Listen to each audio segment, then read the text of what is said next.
Hello दोस्तों, स्वागत है आपका मेरे यूट्यूब चैनल पे। सुबह की छोटी-छोटी आदतें मेरी पढ़ाई में बहुत बड़ा फ़र्क लाती हैं। ये मुझे शांति देती हैं और दिन की अच्छी शुरुआत होती है। आज की प्लानिंग तैयार है, कुछ रिवीजन, कुछ प्रैक्टिस और 1-2 टफ टॉपिक जो मैंने कई बार स्किप कर दिए हैं और सोचा है कि इसको लास्ट टाइम पे पढ़ लूँगी। पर लास्ट करते-करते बिल्कुल ही लास्ट टाइम आ गया पर अभी तक वो टॉपिक पेंडिंग में ही है। नोट्स बनाना मुझे पसंद है, जब कुछ सब कुछ साफ-साफ लिखा होता है तो समझना आसान हो जाता है। ये सुबह का टाइम मेरा फ़ोकस टाइम होता है, बिना किसी डिस्टर्बेंस के जब मन से पढ़ते हैं तो हर चीज़ जल्दी समझ आ जाती है। हर दिन एक छोटा-सा टारगेट पूरा हो जाना भी एक जीत है और यही छोटी-छोटी जीतें एक दिन बड़ी बन जाती हैं। हाँ, किसी-किसी दिन बहुत सारे टारगेट ऐसे होते हैं जो पूरे नहीं होते हैं, उसका स्ट्रेस फिर अगले वाले दिन पे पड़ जाता है। पर कोशिश यही रहती है कि सारे टारगेट जिस दिन मैंने शेड्यूल किए हैं, उसी दिन कंप्लीट हो जाएँ, ताकि कल मुझे ऐसा ना लगे कि अरे यार! अभी तो पीछे वाला भी मुझे पढ़ना बाकी।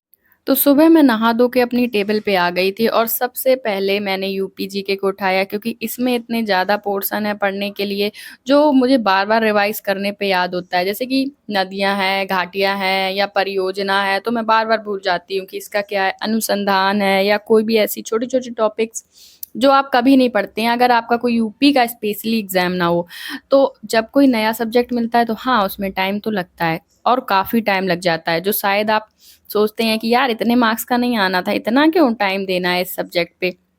लेकिन वो टाइम आपका तब तक निकल जाता है। फिर वो आपको जीएस भी पढ़ना है, तो जीएस पे भी आपको उतना ही टाइम देना आवश्यक है, क्योंकि उसका भी पोर्शन बहुत ज़्यादा है। फिर यूपीजी के पढ़ने के बाद मैंने सब में टिक लगा दिया भाई, सबको काट दिया कि अब ये खत्म हो गया है, आज का मेरा ये टारगेट पूरा हो गया है।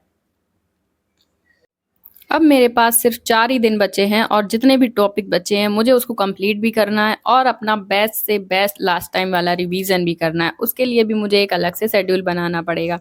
जैसे फिर मुझे रीज़निंग भी कंप्लीट करनी है। रीज़निंग तो मैं अभी बिल्कुल भी टाइम नहीं मिल रहा है पढ़ने का, पर मुझे ऐसा लगता है कि लास्ट टाइम पे ही रीज़निंग करना सही रहेगा। जो भी छोटे-छोटे टॉपिक्स हैं वो देख लेंगे। फिर मैंने उसके बाद हिंदी पढ़ा। हिंदी में जितने भी विराम चिन्ह, रस, अलंकार ये सब कन्फ्यूज़िंग टॉपिक रहते हैं, इन सबको पढ़ा। इनमें ये कन्फ्यूज़िंग हो जाता है कि कभी कहते हैं कि 8 हैं, कभी कहते हैं 10 है, कोई प सर्वनाम कितने हैं, 4 हैं या 6 हैं, सबके अलग-अलग मतभेद हैं, उसमें आप बहुत कन्फ्यूज़ होंगे।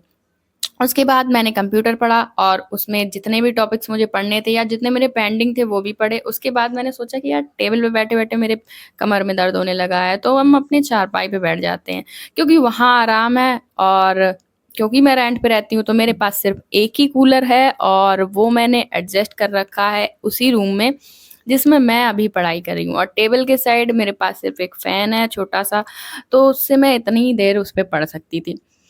तो आज जितने भी टारगेट थे वो मैंने कंप्लीट कर लिए हैं।